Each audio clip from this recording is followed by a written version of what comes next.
Assalamualaikum warahmatullahi wabarakatuh. Baik, teman-teman sekalian, kali ini kita kembali lagi dengan video kita terkait konten mata kuliah dengan pembahasan utama hari ini adalah tentang DPR sebagai atau lembaga perwakilan rakyat.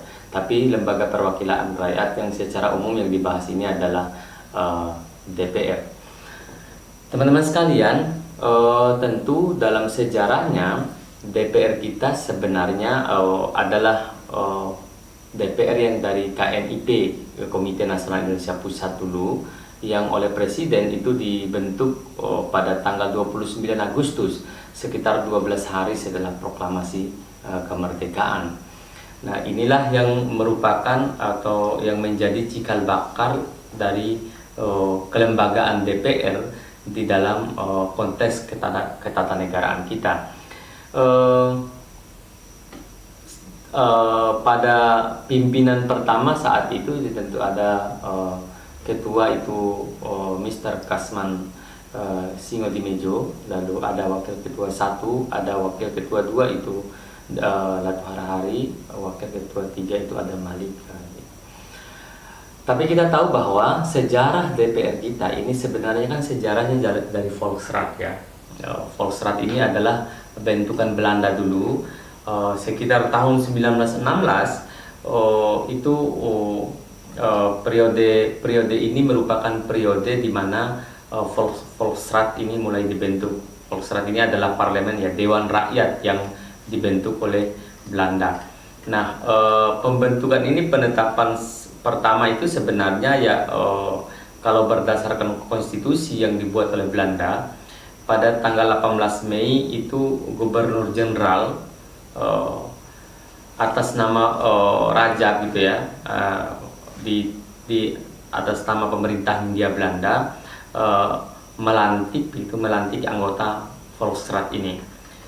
Pada tahun 1918 keanggotaan atau berdasarkan konstitusi keanggotaan Volksraad ini satu orang ketua itu diangkat langsung oleh Raja, lalu kemudian 38 orang anggota, 20 diantaranya itu adalah orang bumi putra. Itu pada tahun 1918. Lalu pada 1927 ada perubahan komposisi keanggotaan Volksraad. Ketua itu tetaplah diangkat oleh Raja dengan keanggotaan 55 orang. Kalau yang tadi cuma 38 orang. Keanggotaan pada tahun 1927 itu sudah meningkat jadi 55 orang, dan 25 orang itu adalah dari golongan bumi putra. Berubah lagi pada tahun 1930 keanggotaan ini tidak berubah, tetap 55 orang, dan 25 orang itu tetap dari golongan bumi putra, dan ini kemudian berlangsung terus-menerus sejarahnya, komposisinya, sampai kemudian misalnya pada tahun 1935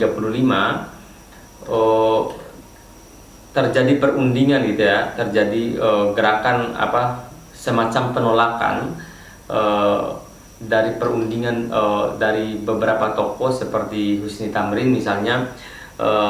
Karena mereka adalah orang bumi putra, mereka menggunakan jalan parlemen ini untuk menyuarakan agar Indonesia menjadi merdeka. Jadi ada jalan parlemen, ada jalan formal yang ditempuh oleh orang-orang bumi putra pada masa itu, oleh anak-anak bangsa pada masa itu, untuk menyuarakan agar Indonesia bisa merdeka secepatnya, tidak dijajah lagi oleh Belanda.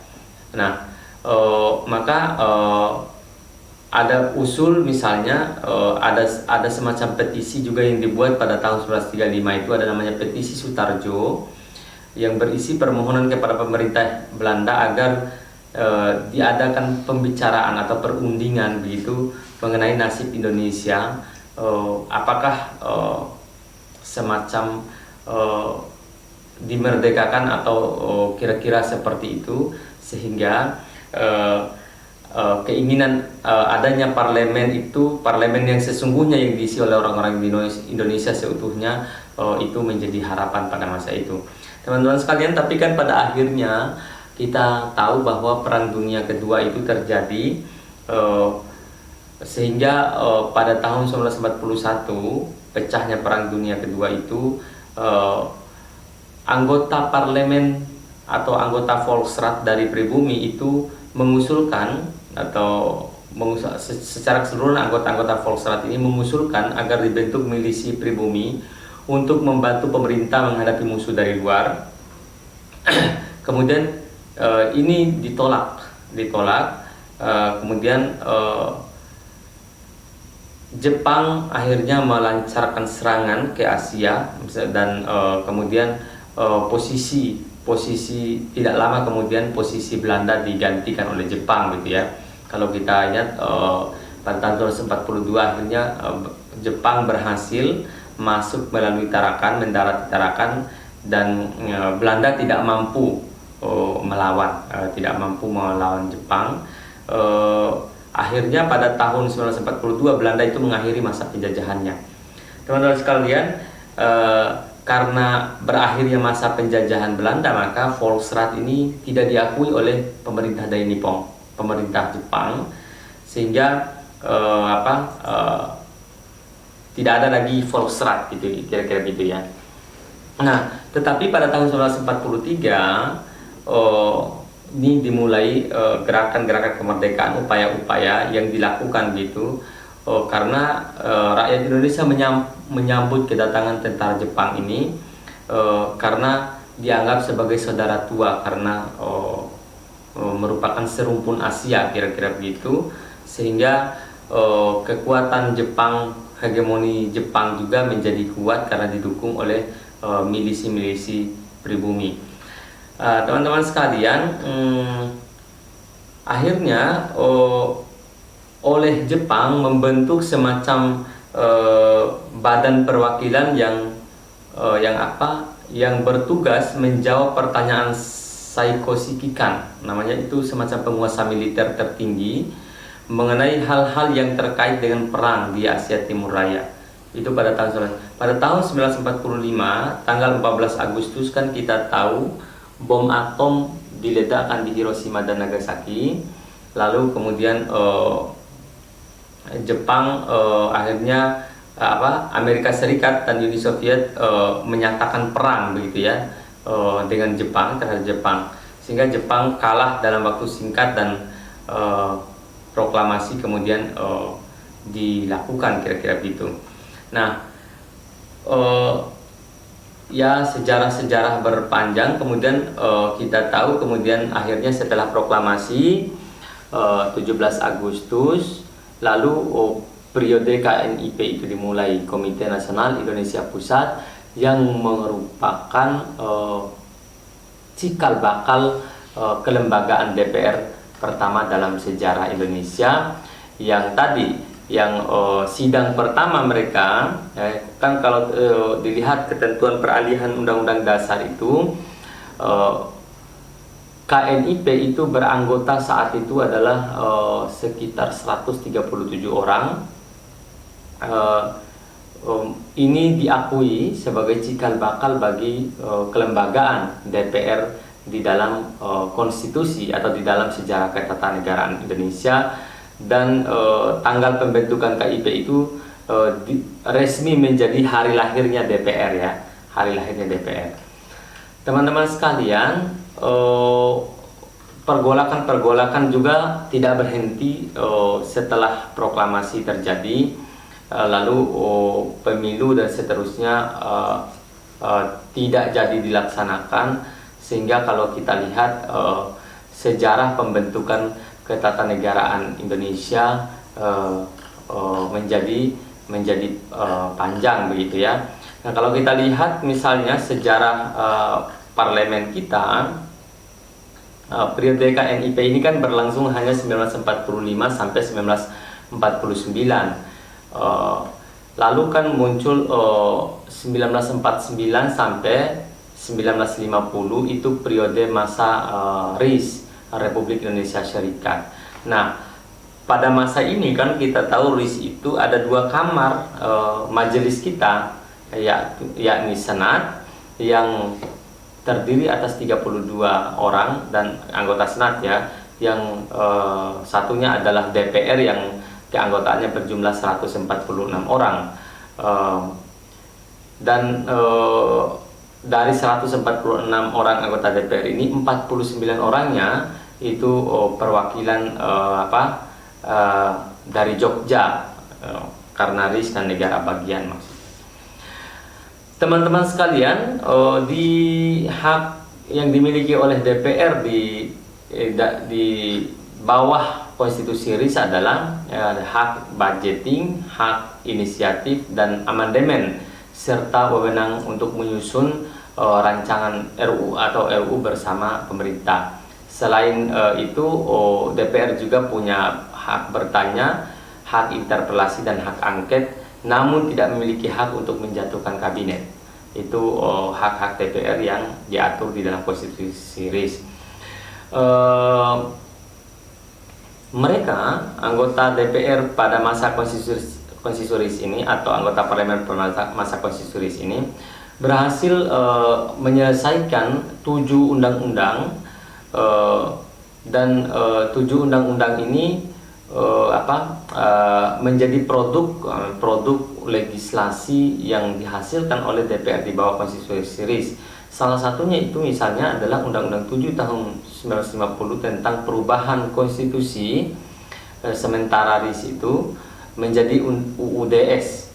Kemudian diajukan 16 mosi dan 1 interpelasi oleh anggota Senat maupun anggota DPR. Teman-teman sekalian, lalu pada tanggal 14 Agustus 1950, anggota DPR dan Senat itu menyetujui rancangan Undang-Undang Dasar Sementara, jadi UDS maksudnya. UDS itu disetujui pada 14 Agustus 1950. Lalu pada tanggal 15 Agustus 1950, DPR dan RIS Senat RIS mengadakan rapat. Kemudian ada piagam yang dihasilkan. Yang pertama, pembubaran secara resmi negara Republik Indonesia Serikat. Jadi bentuk federasi itu dibubarkan. Yang kedua, pembentukan NKRI yang meliputi seluruh daerah Indonesia dengan Undang-Undang Dasar Sementara yang mulai berlaku pada tanggal 17 Agustus 1950. Teman-teman sekalian, sesuai isi pasal 77 Undang-Undang Dasar Sementara ini, ditetapkan jumlah anggota DPR itu ada 236 orang, 148 anggota dari DPR RIS, 29 anggota itu dari Senat, dan 46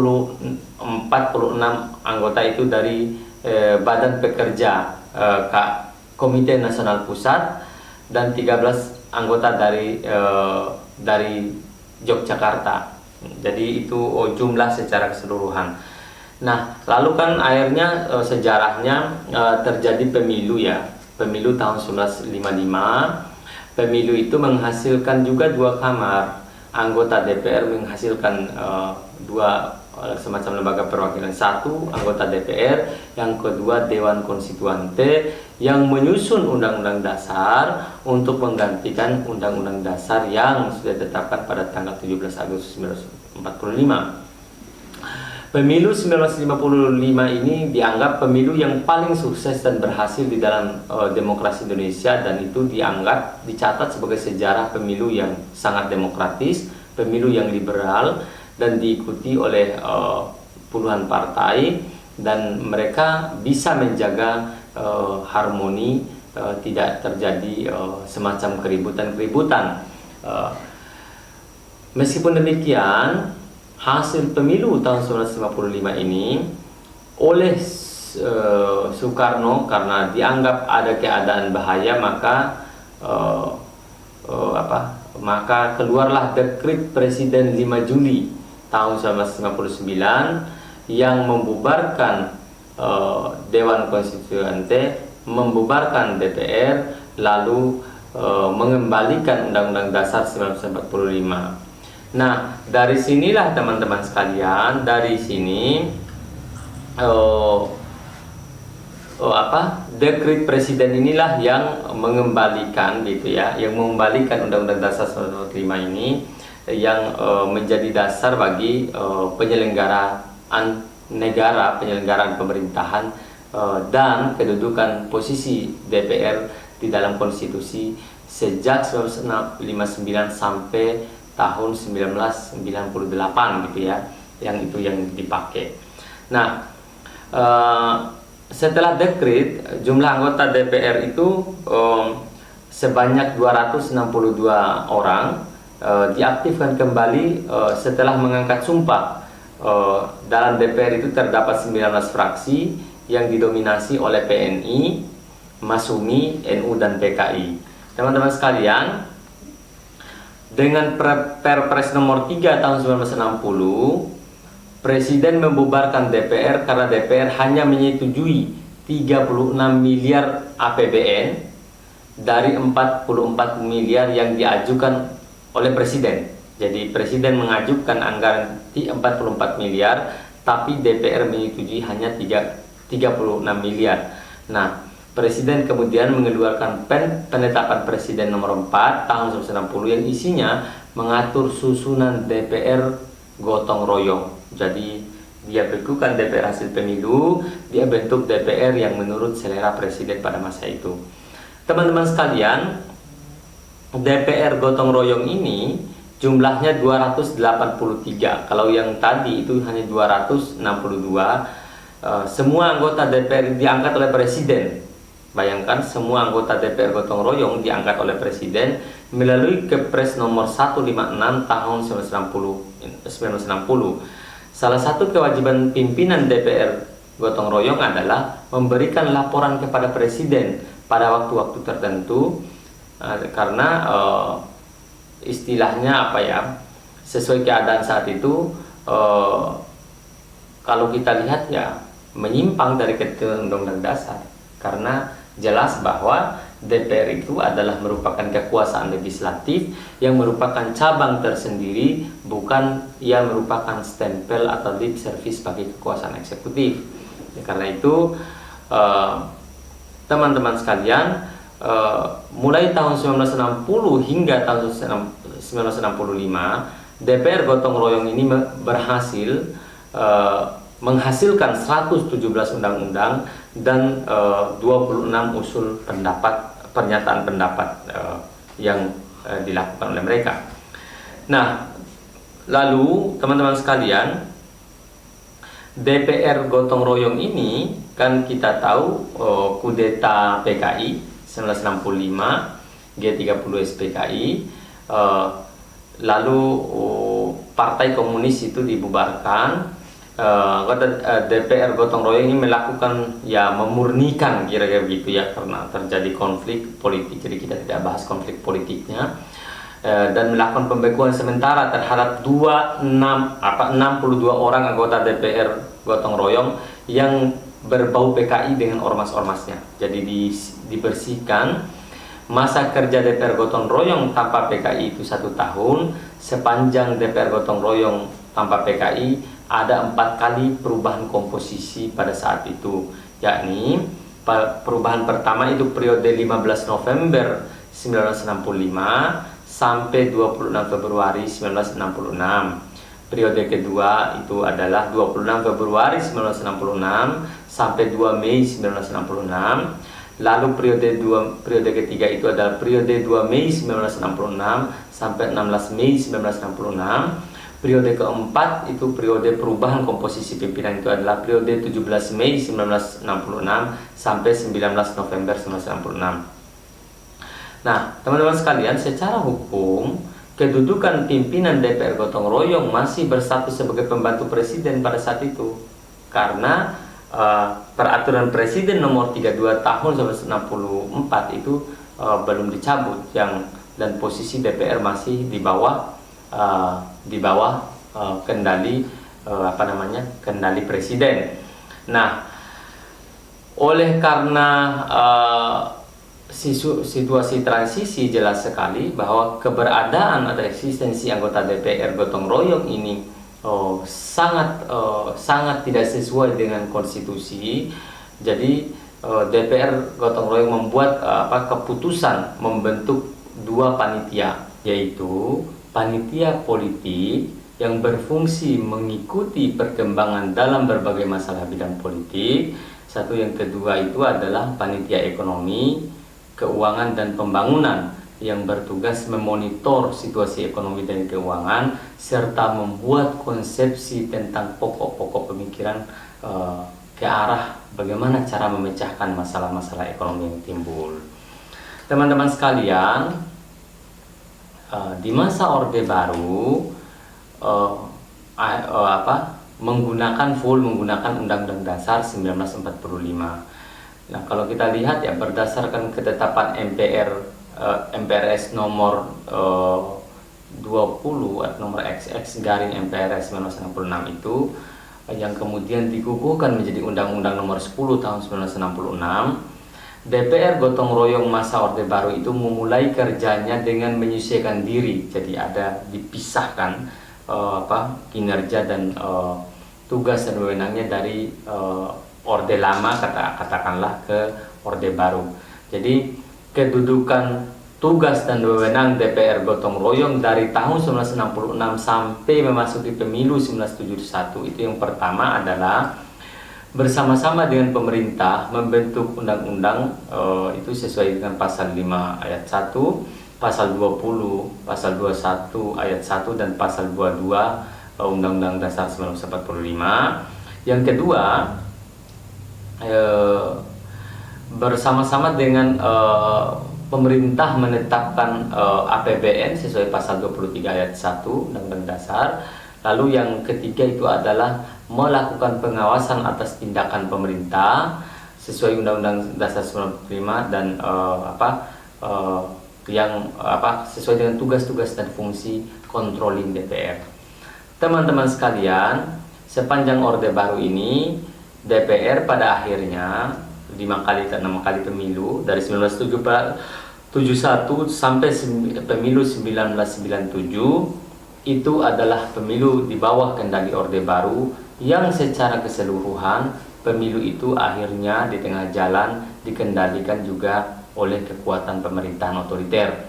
Anggota DPR pada masa itu akhirnya hanya menjadi stempel bagi presiden, dan kekuatan dominasi Partai Golkar itu bukan Partai Golkar ya, dominasi golongan karya di dalam parlemen juga kuat karena pemerintah atau presiden menggunakan instrumen itu birokrasi pemerintahan dalam setiap pemilu untuk menekan setiap orang, dan masa jabatan presiden pada masa itu belum dibatasi 2 periode.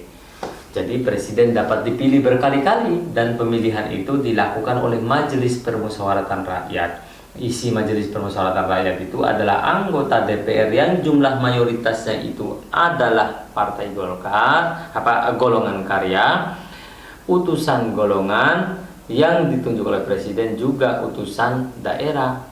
Itu sudah didominasi memang oleh presiden di situ. Lalu Bapak Ibu sekalian, di masa reformasi terjadilah amandemen Undang-Undang Dasar 1945.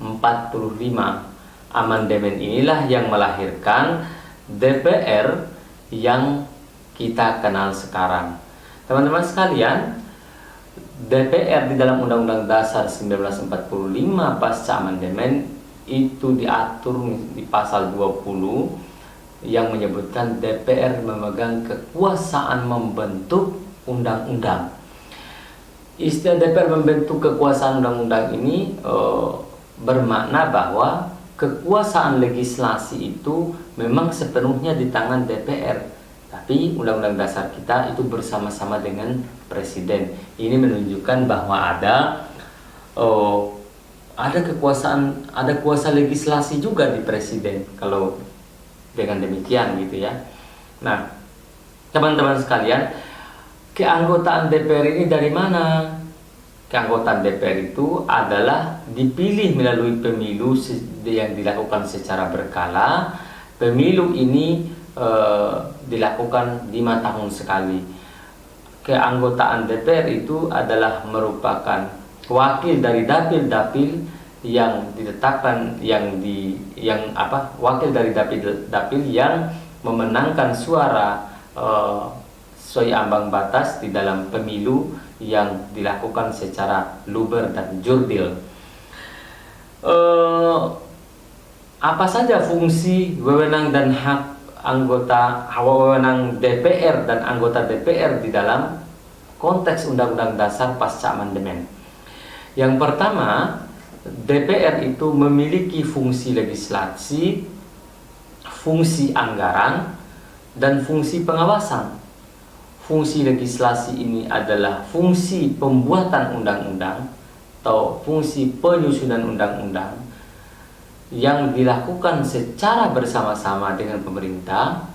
Itulah sebabnya ada di DPR itu namanya badan legislasi yang secara khusus bertugas melakukan harmonisasi, sinkronisasi, dan pemantapan konsepsi terhadap seluruh rancangan undang-undang yang akan dibahas di seluruh alat kelengkapan DPR. Jadi di badan legislasi inilah yang menjadi semacam industri hukumnya, industri undang-undangnya Republik Indonesia itu ada di badan legislasi DPR itu. Fungsi legislasi ini tidak hanya oleh badan legislasi sebenarnya, tetapi juga pembahasan rancangan undang-undang ini juga dilakukan misalnya di panitia khusus atau pansus, panitia kerja atau panja, juga di komisi-komisi. Tetapi proses harmonisasinya dilakukan oleh badan legislasi, sehingga undang-undang dan norma yang dihasilkan itu tidak bertentangan antara satu sama lain, tidak saling melampaui antara kewenangan yang satu dengan yang lain, maka tugas baliklah yang melakukan harmonisasi. Teman-teman sekalian, selain fungsi legislasi, fungsi yang kedua itu adalah fungsi anggaran, fungsi budgeting. Anggota DPR lah yang membahas usulan rancangan APBN, RAPBN dari pemerintah. Jadi tiap-tiap anggota, tiap-tiap komisi, tiap-tiap alat kelengkapan DPR itu membahas mulai dari komisi 1 sampai komisi 11 itu membahas tentang membahas tentang tentang anggaran. Anggaran itu nanti diharmonisasi lagi di Banggar. Banggarlah yang merupakan jantungnya yang akan melakukan harmonisasi terhadap anggaran yang dibahas di alat-alat kelengkapan DPR itu bersama pemerintah. Jadi balik itu yang menjadi jantungnya. Persetujuan terhadap RUU APBN itu dilakukan oleh DPR dalam rangka melaksanakan fungsi budgeting, fungsi anggaran ini. Setelah pemerintah diberi anggaran oleh DPR, disetujui anggarannya, setelah dibuatkan aturan hukum, aturan main melalui badan legislasi, maka fungsi DPR yang ketiga mengontrol pelaksanaannya. Itulah fungsi pengawasan, mengontrol apakah undang-undang yang sudah dibikin itu sudah dijalankan oleh pemerintah, sejauh mana sudah diimplementasi, apa kendala, apa hambatan yang dihadapi oleh pemerintah, kenapa program tertentu tidak berjalan, kenapa undang-undang tertentu tidak dapat dijalankan, tentu akan ditanyakan satu persatu ketika rapat evaluasi atau rapat kerja antara DPR dengan pemerintah. Begitu juga dengan anggaran, ditanya ini anggarannya kenapa sekian, apa tidak terlalu besar, kalau terlalu besar, dan seterusnya ditanyakan satu persatu di dalam kami sudah kasih anggaran sekian, kenapa penyerapannya baru sekian, apa yang sudah dilakukan oleh pemerintah. Dan di alat kelengkapan itulah ditanya satu persatu oleh anggota DPR untuk melakukan evaluasi melalui rapat kerja antara DPR dengan pemerintah. Itu rapat kerja ini dilakukan secara rutin sebenarnya. Teman-teman sekalian, yang kedua itu tadi diatur di pasal 20A ayat 1 perubahan kedua Undang-Undang Dasar. Yang kedua itu adalah DPR memiliki atau mempunyai hak interpelasi, hak angket, dan hak menyatakan pendapat. Itu diatur di pasal 20A ayat 2 perubahan kedua Undang-Undang Dasar 1945. Yang ketiga itu adalah pengajuan usul pemberhentian presiden dan atau wakil presiden. Itu diatur di pasal 7B ayat 1 perubahan ketiga. Sudah dibahas di video sebelumnya tentang tata cara pemberhentian presiden atau pemakzulan terhadap presiden di dalam konstitusi, panjang alurnya, dan DPR lah yang mengajukan usul pemberhentian itu. Usul pemberhentian itu kemudian jika disetujui dibawa ke MK, MK memberikan penilaian, memeriksa dan memutus, lalu hasil keputusan MK itu apakah presiden bersalah atau tidak sudah dibahas di video sebelumnya. Yang keempat itu adalah yang selanjutnya, DPR memberi persetujuan dalam menyatakan perang, membuat perdamaian dan perjanjian. Jadi kalau presiden mau menyatakan perang, membuat perdamaian dan perjanjian, itu haruslah mendapat persetujuan DPR. Itu diatur di pasal 11 ayat 1 dan ayat 2 perubahan keempat Undang-Undang Dasar. Teman-teman sekalian, selanjutnya adalah pemberian pertimbangan kepada presiden dalam mengangkat duta. Jadi DPR itu punya wewenang untuk memberikan pertimbangan kepada kepada presiden apabila presiden mau mengangkat duta. Itu diatur di pasal 13 ayat 2. Lalu yang selanjutnya adalah yang ke-6, presiden DPR memberi pertimbangan kepada presiden dalam hal apabila menerima penempatan duta dari negara lain. Itu diatur di pasal 13 ayat 3 perubahan pertama Undang-Undang Dasar. Teman-teman sekalian, yang ketujuh adalah DPR memberi pertimbangan kepada presiden dalam pemberian amnesti dan abolisi, diatur di dalam pasal 14 ayat 2 perubahan pertama Undang-Undang Dasar. Yang selanjutnya persetujuan atas Perpu. Jadi presiden dalam hal ihwal kegentingan yang memaksa, presiden berhak menetapkan Perpu, lalu Perpu itu harus mendapatkan persetujuan DPR. Itu diatur di pasal 22 ayat 2. Yang selanjutnya Perpu itu adalah peraturan pemerintah pengganti presiden ya. Yang selanjutnya adalah pembahasan dan persetujuan atas RAPBN yang diajukan oleh presiden. Tadi sudah saya sampaikan di fungsi budgeting. Jadi anggaran itu RAPBN itu dibahas dan disetujui oleh DPR. Itu diatur di pasal 23 ayat 2 dan ayat 3 perubahan ketiga. Lalu selanjutnya adalah pemilihan anggota BPK dengan memperhatikan pertimbangan DPD, Dewan Perwakilan Daerah. Itu diatur di dalam pasal 23F ayat 1 perubahan ketiga.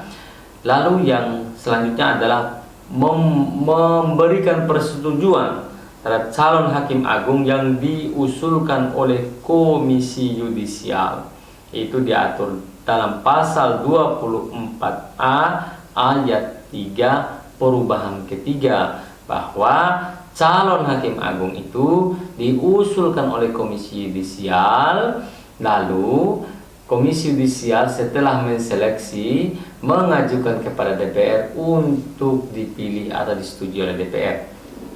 Selanjutnya adalah persetujuan pengangkatan dan pemberhentian anggota Komisi Yudisial. Tuh di Komisi 3 semua itu, yang tadi yang calon hakim agung itu di Komisi 3, yang anggota Komisi Yudisial itu di Komisi 3 semua ya. Itu anggota Komisi Yudisial itu disetujui pengangkatannya, ya dipilih lah istilahnya, di Komisi 3 itu dipilih, lalu kemudian ditetapkan dalam rapat paripurna untuk disetujui secara bersama-sama oleh seluruh fraksi. Yang terakhir adalah pengajuan 3 orang calon hakim konstitusi di pasal 24C ayat 3. Karena hakim konstitusi itu 3 dari DPR yang diusulkan oleh DPR, 3 yang diusulkan oleh Presiden, dan 3 yang diusulkan oleh Mahkamah Agung. Jadi ketiga-tiganya jadi DPR itu memiliki wewenang untuk mengusulkan calon hakim konstitusi sejumlah 3 orang. Maka di Mahkamah Konstitusi itu ada 3 unsur itu yang diusulkan. Jadi Presiden mengusulkan, Mahkamah Agung mengusulkan, DPR mengusulkan. Karena ini merupakan lembaga dalam konteks trias politika yang mengharapkan agar Mahkamah Konstitusi itu memiliki marwah dan sebagai the guardian of the constitution. Teman-teman sekalian, di dalam proses pembentukan undang-undang, jelas DPR memegang kekuasaan membentuk undang-undang. Siapa yang berhak mengusul? Nah, anggota DPR itu berhak mengajukan usul rancangan RUU. Nah, usul rancangan RUU itu dibahas bersama oleh DPR dan pemerintah dan Presiden begitu untuk mendapatkan persetujuan bersama. Jadi tidak ada itu ceritanya ada rancangan undang-undang kalau dibahas itu hanya oleh DPR. Jadi kalau mau demo, misalnya kalau mau protes terhadap rancangan undang-undang yang sudah disahkan di rapat paripurna, jangan hanya DPR yang disalahkan, karena itu pasti kesepakatan bersama antara DPR dan Presiden. Maka selain demo di Senayan, demo juga di Istana harus, karena itu adalah kesepakatan bersama antara DPR dengan Presiden. Wong orang bahas bersama, persetujuan bersama di sidang paripurna, lalu masyarakat sipil pergi demo Senayan nggak bisa. Demonya harus dua-dua. Peluru demo itu harus diarahkan, peluru kritikan itu harus diarahkan ke Istana, juga harus diarahkan ke Senayan. Jadi jelas ya. Nah, bagaimana kalau misalnya jadi setelah mendapat persetujuan bersama gitu ya, jika sudah disetujui bersama di rapat paripurna, lalu Presiden tidak mengesahkan rancangan undang-undang itu yang sudah disetujui bersama, maka dalam jangka waktu 30 hari setelah disetujui bersama, undang-undang itu sah menjadi undang-undang itu ya. RUU yang disetujui bersama tadi sah menjadi undang-undang, itu diatur di pasal 20 ayat 5. Sebenarnya sih ya pasal 20 ayat 2 pasal yang terkait dengan persetujuan bersama ini tidak relevan, karena kalau misalnya pasal 20 ayat 4 itu kalau disahkan yang berlaku, kalau tidak mau disahkan ya percuma juga adanya pasal 20 ayat 4 itu, karena dalam 30 hari kalau Presiden tidak mau sahkan ya tetap sah juga, itu maksudnya. Karena memang pembahasan itulah yang menentukan kualitas persetujuan. Pembahasan di tingkat alat kelengkapan, di tim mus, tim sin, pembahasan dan pengambilan keputusan di sidang paripurna itu adalah merupakan tahapan-tahapan persetujuan yang tidak gampang prosesnya, sehingga ketika persetujuan bersama diambil, mau tak mau harus dikatakan bahwa Presiden sudah setuju.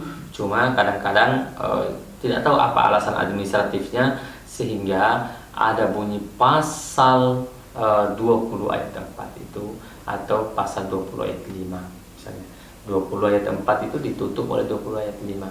Nah, jika rancangan undang-undang itu tidak mendapatkan persetujuan bersama, maka tidak boleh lagi, RUU itu tidak boleh lagi diajukan dalam persidangan masa itu, diatur di pasal 20 ayat 3 Undang-Undang Dasar 1945. Ya, selanjutnya adalah pembentukan RUU yang terkait dengan kewenangan Dewan Perwakilan Daerah. Karena pasal 22D itu kewenangan DPD itu adalah terkait dengan pemerintahan daerah atau otonomi daerah. Maka RUU yang diajukan maka DPD dapat mengajukan RUU kepada DPR.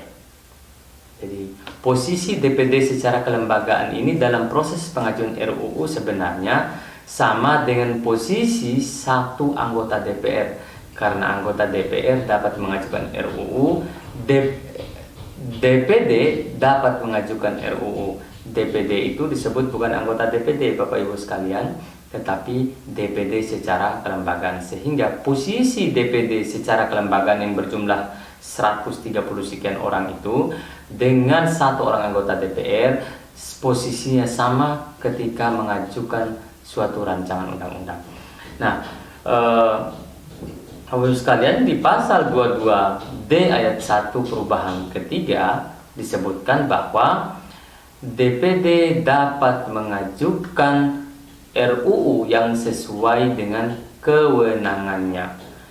Nah, RUU ini DPD juga ikut membahas dan memberikan pertimbangan atas RUU yang sesuai dengan kewenangan yang diatur dalam pasal 22D itu. Jadi karena perlu diingat bahwa kekuasaan membentuk undang-undang adalah ada di tangan DPR. Ya, ini mungkin bunyi pasal Undang-Undang Dasar ini keliru. DPR dan DPD memegang kekuasaan membentuk undang-undang, atau DPR memegang kekuasaan membentuk undang-undang, DPD memegang kekuasaan membentuk undang-undang yang terkait dengan otonomi daerah atau pemerintahan daerah. Itu mesti dibunyikan di dalam konstitusi, sehingga posisi DPD dalam proses legislasi itu lemah sekali, hanya dapat mengajukan RUU, hanya ikut membahas. Kalau DPR tidak mau ikut, kan mau milih apa? Tidak diundang misalnya gitu ya. Kalau tidak diundang, ini juga adalah persoalan, meskipun beberapa teknis di dalam Undang-Undang MD3 itu sudah diatur, tetapi DPD tetap tidak bisa ikut mengambil keputusan atau ikut setuju atau tidak setuju pada rapat paripurna tahap kedua. Persetujuan rapat paripurna atau persetujuan pembahasan tingkat 2 itu hanya bisa dilakukan oleh DPR dan Presiden. Selebihnya tidak. DPD hanya ikut membahas di pembahasan di alat kelengkapan, hanya sampai pada batas itu. Bapak Ibu sekalian,